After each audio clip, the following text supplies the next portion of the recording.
Salve, salve internautas, tudo bem? Eu sou o Gui Nativo, tá começando mais um programador alternativo e hoje a gente vai falar um pouco sobre a evolução dos computadores, desde lá dos primórdios até os computadores mais modernos.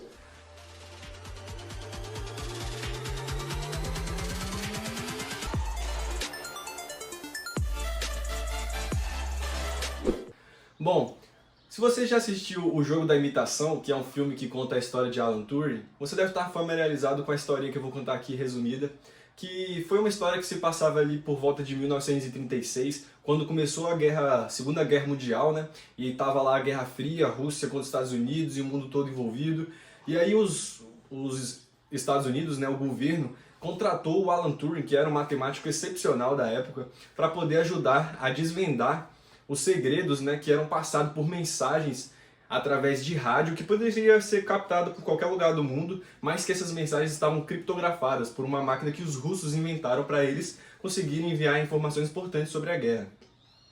Então Alan Turing, junto com outros colegas matemáticos, foram contratados para desvendar essas mensagens que vários matemáticos já tentavam conseguir descriptografar com alguns cálculos matemáticos, só que a cada dia essa criptografia mudava, então todo o trabalho que era feito no dia anterior era desperdiçado. E aí já não dava mais tempo, porque era muito processamento mesmo que deveria fazer e muito rápido. Então o Alan Turing, genial, ele pensou, pô, só uma máquina para poder lutar contra outra máquina. Então eles tinham a máquina que conseguia fazer a criptografia dos russos, eles conseguiram essa máquina, porém eles não sabiam qual que era a chave para poder desvendar essa criptografia. Você precisava de uma entrada, né, que é uma chave, que consegue transformar esse texto que está criptografado em uma mensagem que dá para ler para um ser humano. Então o Alan Turing começou a desenvolver essa máquina, que ela funcionava com válvulas e tinha um poder de processamento e conseguia rodar um algoritmo que desvendasse essas mensagens dos russos. E aí ele obteve sucesso e foi de grande importância para os Estados Unidos ganhar essa guerra aí dos russos, né? Então foi uma vitória aí da tecnologia aliada com a esperteza dos matemáticos da época.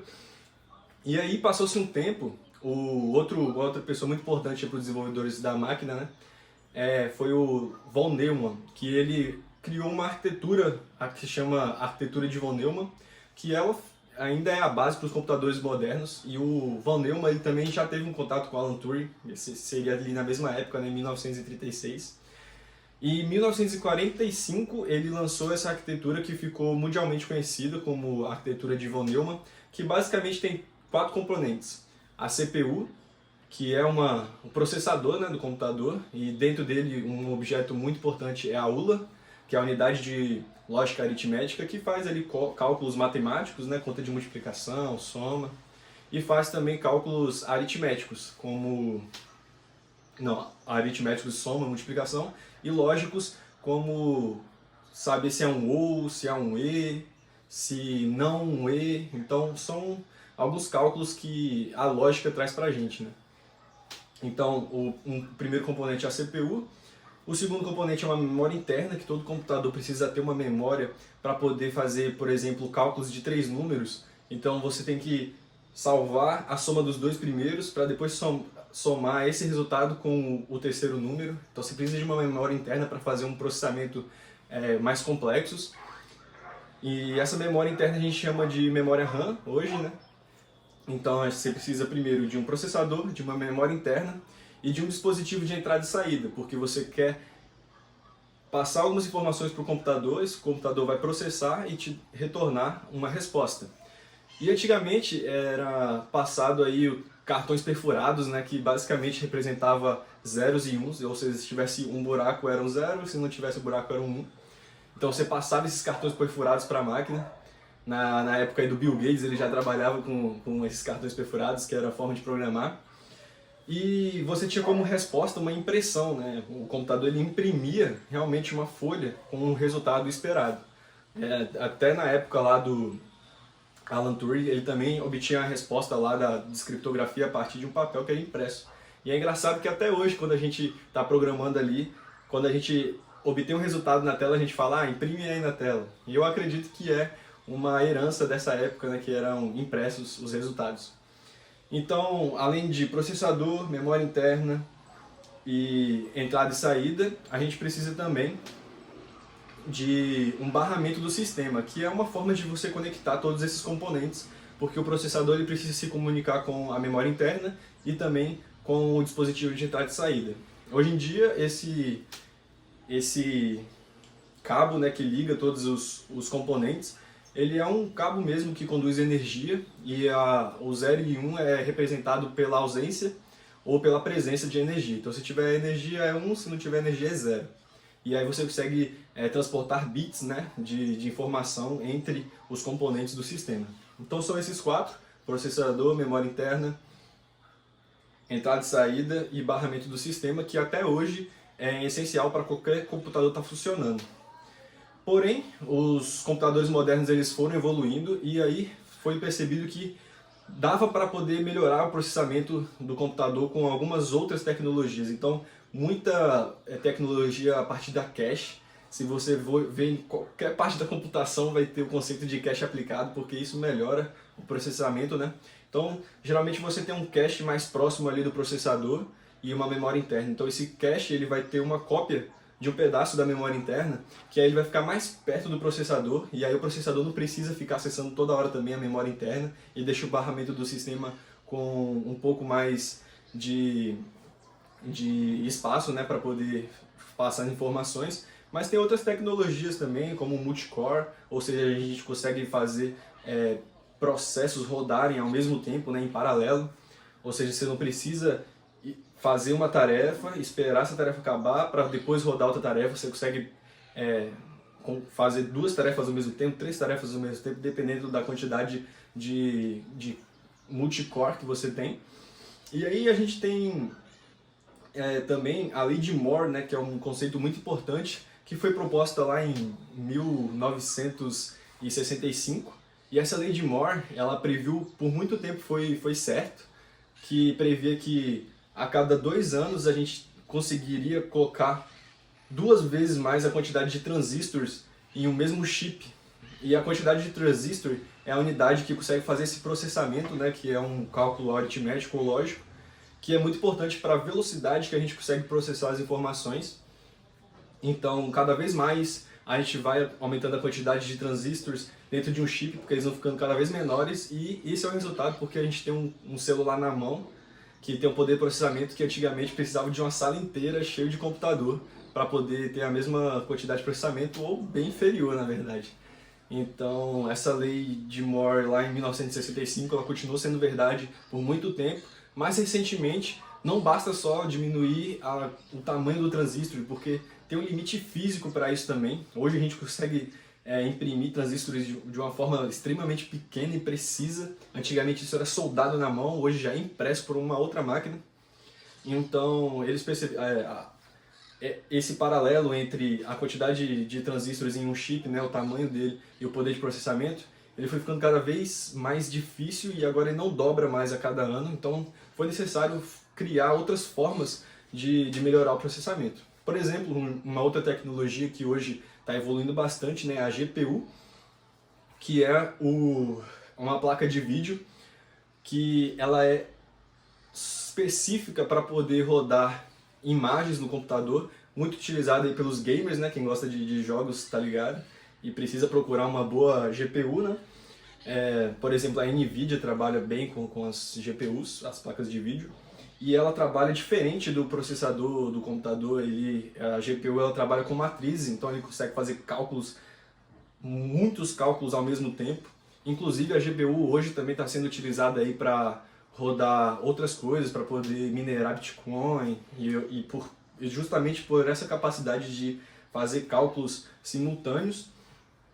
A gente também está acostumado agora a ter uma memória externa, então além daquela memória interna, né, que é a RAM, que roda só quando o computador está ligado, ou seja, ela precisa de energia para guardar a informação. Então quando você desliga a energia do computador, a memória RAM simplesmente não existe, né? A gente chama isso de uma memória volátil.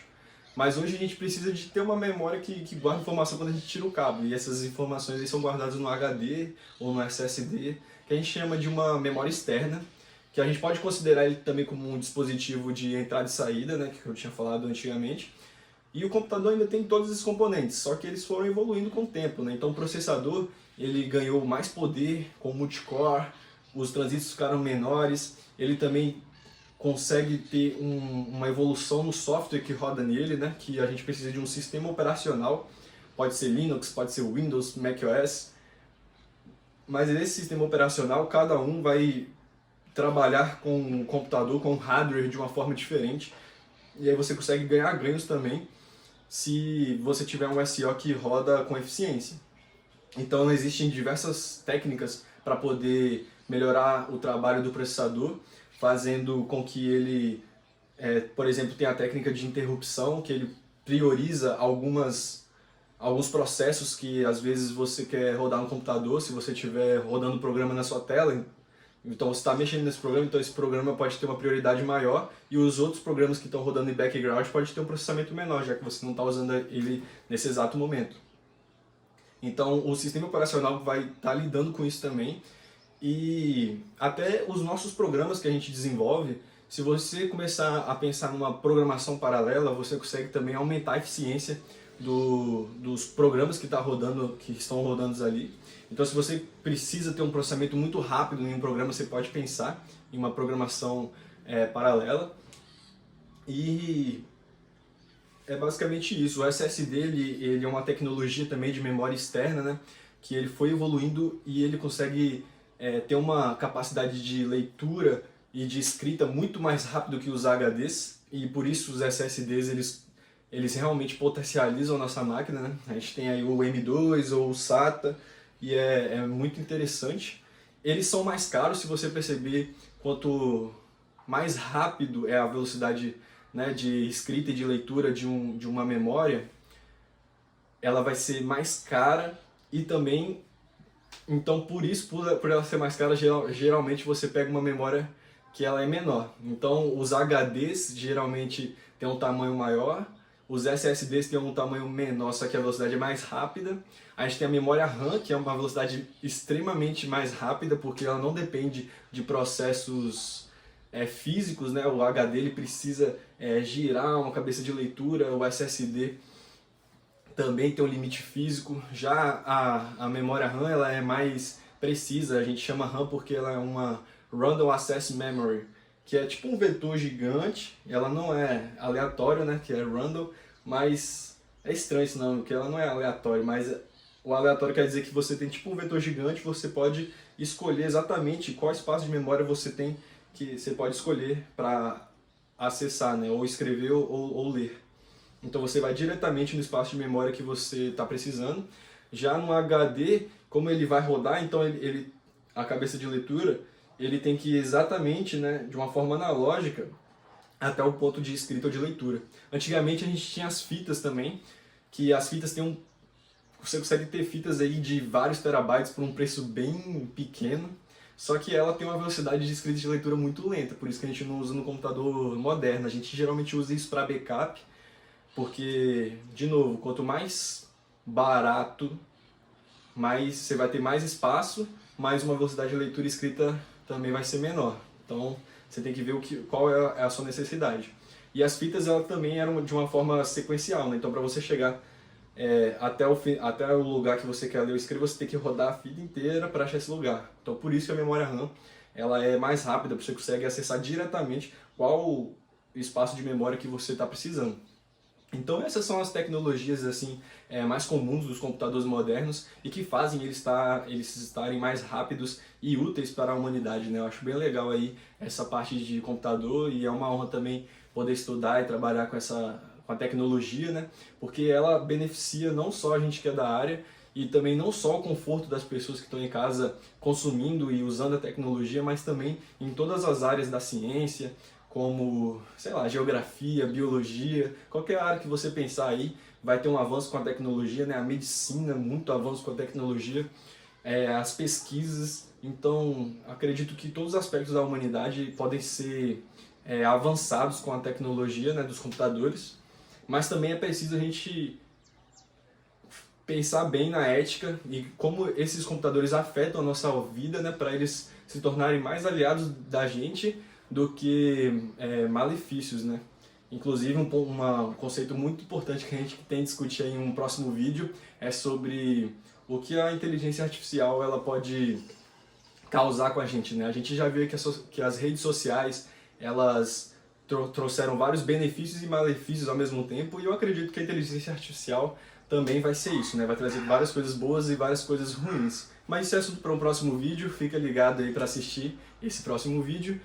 Dá um curte, se inscreva no canal e até lá. Valeu!